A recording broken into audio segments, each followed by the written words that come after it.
Welcome to Penrose Learning, where we make understanding easy. In this video, I will show how to make cupcakes vanilla easy guide.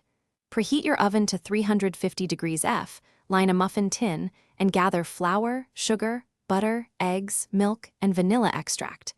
Measure carefully and use room temperature butter and eggs for smoother batter. Cream butter and sugar until light, then add eggs one at a time. Fold in flour and milk alternating to avoid overmixing for tender cupcakes. Make the batter by creaming butter and sugar until light and fluffy, then add eggs one at a time, mixing well after each addition.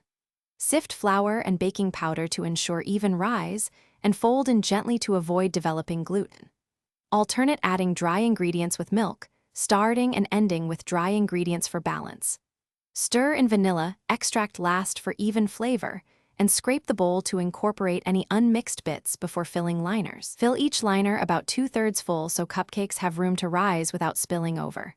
Bake at 350 degrees F for roughly 18 to 22 minutes, checking with a toothpick until it comes out clean or with a few moist crumbs. Let cupcakes cool in the tin for 5 minutes, then transfer to a wire rack to cool completely before frosting. Cooling fully prevents melted frosting and helps maintain the cupcake's texture. Thanks for watching. If this was helpful, leave a like and consider subscribing. See you next time.